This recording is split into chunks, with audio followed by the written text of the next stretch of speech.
There is an old story about a young man who leaned over a pool of water and could never rise again. His name was Narcissus. We remember him badly. That is one of the strange punishments of myth. The story survives, but often in a thinner form. The hero becomes a slogan, the wound becomes a diagnosis, the sacred warning becomes a word people throw at each other online between errands. So Narcissus becomes the vain man, the beautiful fool, the ancient influencer, the boy who loved himself too much. There is truth in that, but only the small kind. The kind you can fit on a mug, or worse, in a management seminar. The deeper story is sadder. Narcissus did not drown because he loved beauty. He drowned because he mistook reflection for communion. Every age builds its own pool. Ours fits in the palm of the hand. The myth comes to us most famously through Ovid, that great Roman collector of transformations, punishments, and divine mischief. Ovid understood something our age keeps forgetting. People rarely change because they receive information. They change because they are captured by an image. A girl becomes a tree. A hunter becomes a stag. A young man becomes a flower. In Ovid's world, the body tells the truth the soul tried to hide. Narcissus was born to the river god Cephissus and the nymph Liriope. From the beginning, he belonged to water. His beauty had the shimmer of it. His destiny had the danger of it. When he was still an infant, his mother brought him to the blind seer Tiresias. She asked whether her son would live a long life. Tiresias gave the answer that should make every modern person stop breathing for half a second. He said Narcissus would live long if he never knew himself. That sounds noble to us at first, because we live in a civilization obsessed with self-knowledge. Know yourself, find yourself, express yourself, brand yourself, improve yourself until you sound like a software update wearing shoes. But Tiresias was not warning against wisdom. He was warning against the wrong kind of self-knowledge. There is a way to know yourself through prayer, labor, friendship, duty, suffering, and love. That knowledge deepens the person. There is another way to know yourself, through image, comparison, public response, and appetite. That knowledge traps the person. Narcissus was doomed by the second kind. As Narcissus grew, his beauty became a public disturbance. Men admired him, women desired him, nymphs followed him through the woods. He moved through the world like a lit torch carried through dry grass. Yet he loved no one. He did not hate them. That would have been simpler. Hatred at least admits other people exist. Narcissus was worse than cruel. He was untouched. He passed through longing without receiving it. Desire came toward him, and it found no door. Among those who loved him was Echo, a mountain nymph with a strange wound. She had once been talkative, clever, and quick with speech. Then she offended Juno, who cursed her. Echo could no longer speak her own words. She could only repeat the last words spoken by others. She became a living reflection, a person reduced to response, a soul trapped in feedback. Ancient mythology has an irritating habit of being correct. Echo saw Narcissus in the woods and loved him. She followed him quietly. She wanted to speak, but speech was no longer hers. Her own inner life had no bridge into the world. Narcissus called out, asking if anyone was there. Echo answered, "There." He said, "Come." She answered, "Come." At last, she rushed toward him, hoping the repeated word might become real. But Narcissus recoiled. He rejected her. He would rather die, he said, than give himself to her. Echo withdrew into caves and cliffs until her body wasted away. Only her voice remained.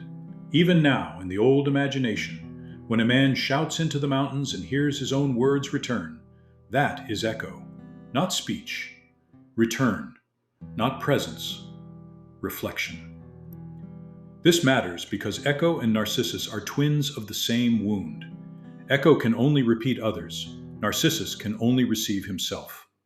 She is lost in feedback. He is lost in image. Together, they form a prophecy of the internet.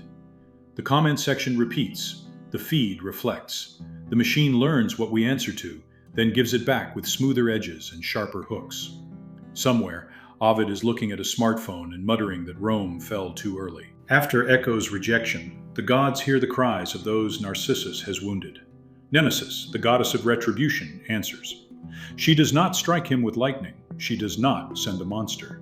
She leads him to a clear pool. That is the terrible elegance of the punishment. The gods do not need to invent a new vice. They arrange a meeting between Narcissus and himself. The pool is hidden deep in the woods. No shepherd has disturbed it. No animal has muddied it. No branch has fallen across its face. The water is so still it seems less like water than polished night. Narcissus comes to it after hunting. He is tired. Thirst brings him to his knees. He bends over, and he sees a face. A beautiful face. A face that leans when he leans, smiles when he smiles, withdraws when he reaches. He does not know it is his own. Or perhaps the deeper horror is that in some hidden part of himself he does know and cannot stop. He speaks to it. He begs it. He tries to touch it, and the water breaks. The face disappears. Then the pool settles, and the face returns. This is the cycle of the enchantment. Approach, disturbance, loss, return. Desire becomes endless because the beloved is always present and never reachable. There is intimacy without relationship, beauty without duty, longing without sacrifice, a face without a soul behind it. Narcissus stays there. He forgets food, he forgets sleep. He forgets the world beyond the pool. The forest continues around him. Birds move through branches. The wind bends the reeds.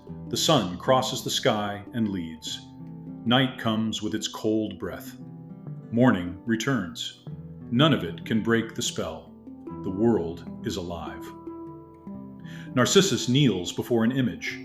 That is the spiritual tragedy.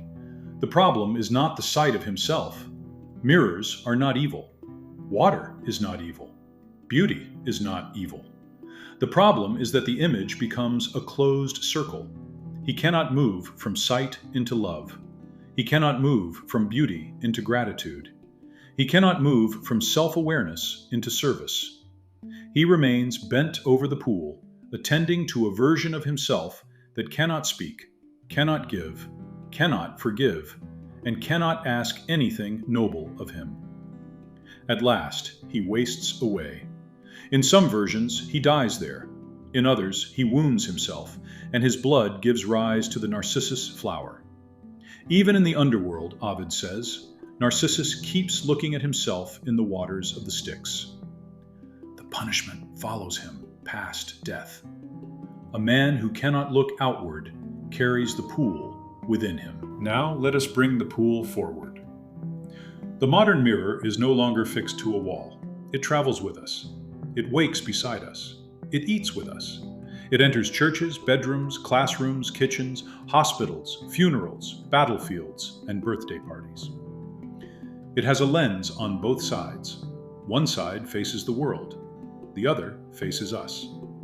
The front-facing camera is one of the most intimate machines ever built because it teaches a person to become his own spectator.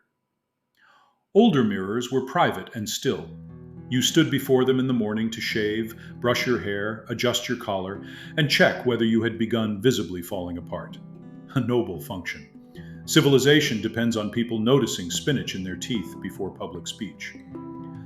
But the front-facing camera changed the old relationship between face and reflection. It made the mirror portable. It made the mirror social. It made the mirror editable. It made the mirror measurable.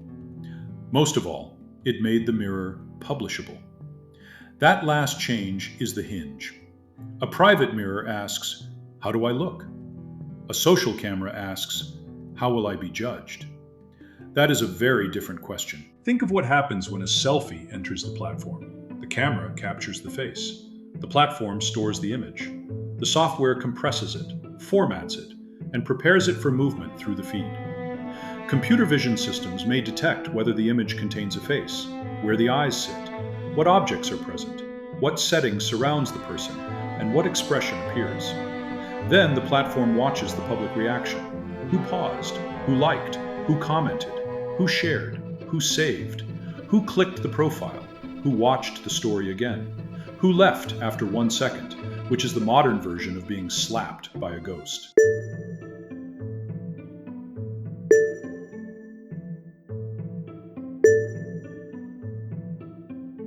The image enters the machine. The machine returns a lesson. Pose this way. Smile this way. Crop the frame. Lift the chin. Lower the eyes. Show the room, but only if the room flatters you. Show the meal, but only if the meal suggests a life more curated than actual hunger. Look successful. Look unbothered. Look desired.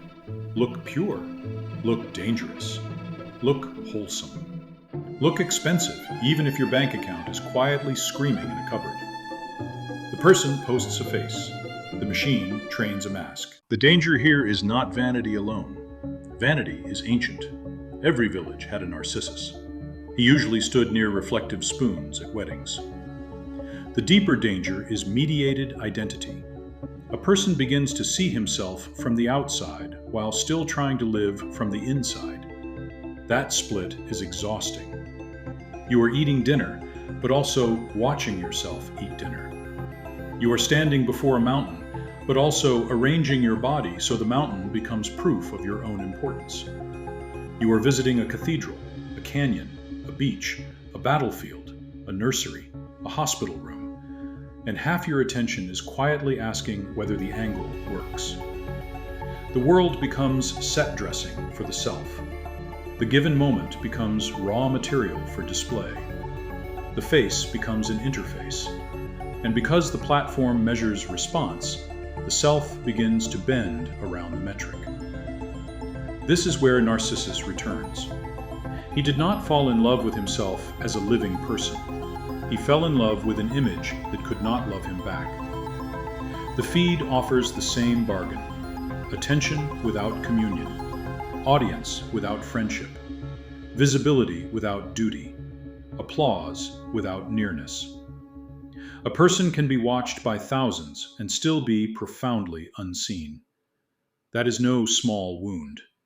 That is a bell ringing under the ribs. The old myth helps us name the structure. Narcissus kneels before water.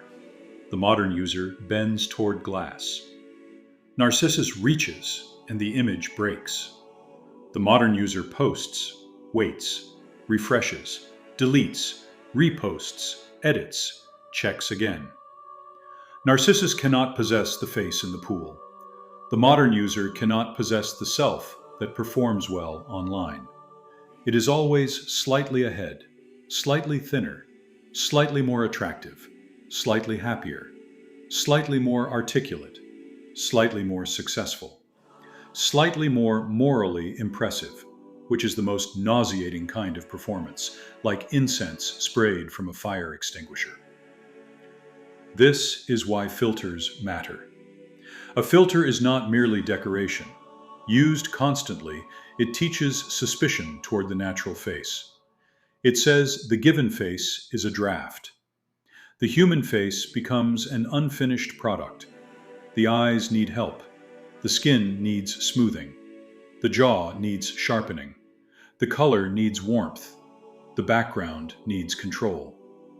The face that God, inheritance, childhood, sorrow, laughter, and time have made is quietly placed under review. No wonder people are tired. They are not looking in a mirror. They are managing a public relations department for their own flesh. The same pattern reaches beyond beauty. The front-facing camera helps create the performative self, but the feed makes that self measurable. Once a person can measure response, he begins to adapt. This is basic human learning. Touch a hot stove, withdraw the hand. Post a certain image, receive approval. Post another, receive silence. The body learns, the face learns, the personality learns.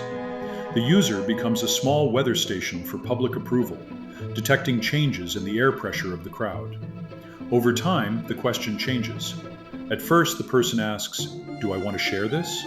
Then, "Will this perform?" Then, what version of me performs best? That final question is where the trap closes, because there is always a version that performs better than the true one. More wounded, more polished, more outraged, more seductive, more cheerful, more extreme, more simple. The machine favors what it can rank. The messy fullness of a human being is difficult to sort. A pose is easier. So people become poses. The mother becomes the lifestyle account. The scholar becomes the hot take dispenser. The artist becomes a content hose with a ring light. The Christian becomes a crisis brand. The political man becomes a permanent siren, howling at midnight because the feed prefers alarm to wisdom. A man can now mistake his own cortisol for prophecy. This is considered a media strategy. And the young person, still forming a soul, learns that identity is something performed toward a crowd. That is a cruel education. There is special harm for children and teenagers. A child used to discover himself partly through play, family, work, worship, books, arguments, embarrassment, and the slow correction of reality. Reality is a stern teacher, but she grades fairly in the end. The digital mirror is different. It offers instant comparison at a scale no village ever imposed. A girl does not compare herself with 3 classmates and a cousin. She compares herself with faces selected from millions, filtered, edited, lit, posed, monetized, and delivered to her in moments of boredom. A boy does not compare his courage to the men in his parish, his town, or his family. He compares his body, wealth, confidence, and status to performers whose entire business model is making ordinary life look like failure. That is not normal competition. That is spiritual taxidermy. The living person is made to stand beside manufactured specimens and told to feel natural about it. The result is a new kind of self-consciousness. People become aware of their own appearance before they become rooted in their own character. They learn the angle before the virtue. They learn the caption before the craft. They learn display before devotion. This creates adults who can present themselves but cannot govern themselves. It creates a society full of polished surfaces and starving interiors. Guildrim exists for this kind of problem. We are not here to scream at the rain. We are not here to pretend the camera will vanish or that young people will abandon social media because someone with a podcast told them to enjoy butter churning by candlelight. The butter may be excellent. The plan is thin. The task is wiser than rejection. The task is ritual. Every powerful tool needs a human order around it. Fire needs a hearth. Wine needs a table. Weapons need honor. Speech needs manners. The camera needs discipline. The front-facing camera becomes destructive when it rules the person. It becomes useful when it serves a purpose inside a larger pattern of life. So the command is simple. Put the face back inside relationship. Do not let the machine become the main witness of your life. First, photograph outward before you photograph inward. At a meal, take a picture of the table before you take a picture of yourself. At a wedding, capture the hands, the flowers, the old aunt laughing, the groom trying not to cry, the absurd cousin who has made the dance floor his private kingdom. Every family has one. He is usually wearing too much cologne and carrying morale on his back. At a concert, record one short piece, then put the phone away and receive the music with your body. At a church, if photographs are allowed, photograph the candle, the stone, the window, the altar rail, the faces turned toward prayer. At a mountain, turn first toward the mountain. Let greatness arrive before self-display interrupts it. This trains the eye to behold before it performs. That is no small thing. Attention is a moral muscle. Second, keep some beauty unposted. There should be moments that belong to God, family, friendship, and the silence of your own soul. A sunset does not become real because it enters a story. A child's laughter does not require distribution. A good meal does not need to prove itself to strangers. A walk with a friend does not need a caption. When everything is posted, the soul begins to believe reality requires witnesses. That is false. Most of the great things in human life are hidden while they happen. A child is formed in the hidden life of the home. A craft is mastered in hours no one sees. A marriage is saved in private acts of mercy. Prayer rises where no camera belongs. The unposted life is not wasted. It is where the roots go down. Third, use the front-facing camera functionally. Open it when needed. Check your hair. Record the message. Take the picture. Then close it. Do not graze on your own face like a cow in the pasture of doom.